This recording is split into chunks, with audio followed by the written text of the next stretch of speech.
খুঁজতে খুঁজতে বয়স শেষ হয়ে গেছে ভাই, খুঁজতে খুঁজতে বয়স শেষ। যখন পেয়েছি তখন পাগল হয়ে গেছি, তাই ড্রেসটাকে একটু যত্ন করি, সব সময় শ্রদ্ধা করি। ঠিক আছে, এত কষ্টর ফল এটা, এটা বলে বোঝাতে পারবো না ভাই। একটা গরিব ঘর থেকে বিলং করে এই ড্রেসটা পরি যখন, এই ড্রেসটাই আমার সব কিছু, আমার লাইফ, আমার পরিবার এই ড্রেসের উপরেই।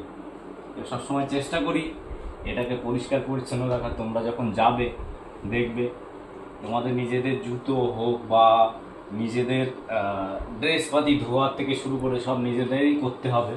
ঠিক আছে, চেষ্টা করবে সবসময় পরিষ্কার পরিচ্ছন্ন থাকার, দেখতেও ভালো লাগবে, পাঁচটা লোকে পাঁচটা ভালো কথা বলবে। ঠিক আছে, সম্মান করবে। আমাদের এইটুকু বোঝাচ্ছি যে মানুষের থেকে কিছুটা জিনিস আছে শেখার, শিখুনি। অন্যকে দেখে শেখা, নিজের থেকে শেখা। ঠিক আছে, তো চেষ্টা করবে নিজের থেকে, চেষ্টা করবে ভালো কিছু করার, তোমার দেখেই লোকে শিখবে সেই জিনিসগুলো, চেষ্টা করবে শেখার। কি করব, চলে যাব আজকে। ড্রেসটা এই যে লন্ড্রি করছি ভাই। একটা জিনিসই পরিশ্রম করতেই হবে, সত্যি কথা বলতে ভাই, পরিশ্রমের উপরে সবকিছু। পরিশ্রম না করলে পরে জীবনে কোনোদিন কোনো সফলতা পাবে না। ঠিক আছে, আমি ড্রেস লন্ড্রি ভালো করতে পারি না, তাও চেষ্টা করি ভাই নিজের থেকে করার। ঠিক আছে, নিজের থেকে করলে মোটামুটি কিছুটা সেফ থাকে। ঠিক আছে, আর এই প্রফেশনে আসতে গেলে ভাই নিজের সবকিছু অভিজ্ঞতা রাখতে হবে। নিজে রান্না করার থেকে শুরু করে জামা কাপড় কাচা, জুতো পালিশ করা সব শিখিয়ে দেবে ট্রেনিংয়ে তোমাকে পুরো পারফেক্ট করে দেবে। বাথরুম পরিষ্কার করা, মানে মোটামুটি নিজের থেকে সবকিছু ওরা একদম তৈরি করে দেবে। তোমার তৈরি হতে হবে, যদি তুমি তৈরি না হয়ে মগরামও করো, সেখানে দাঁড়িয়ে তুমি লাইফটা, পুরো সার্ভিস লাইফটাই কাটাতে পারবে না। এটা সব থেকে কষ্টকর হয়ে যাবে। ঠিক আছে, এটাই এসছে রুটিন। জীবনে অনেক কিছু শিক্ষণীয় থাকে, সেটা নিজের থেকে শিখতে হয় আর নিজের থেকে শিখাতে হয়। এটাই আছে বাস্তব জিনিস, বুঝলে? তো সকাল সকাল কি করবো, ড্রেসটা শুরু করে দিলাম ভাই, ভাল লাগছে না কিছু। মানে এমনই পরিস্থিতি, আমার ইউটিউবটা নষ্ট হয়ে গেছে বাইরে, কি বললো, বলার মতো কিছু নেই। কষ্ট লাগছে, আবার হাসিও পাচ্ছে।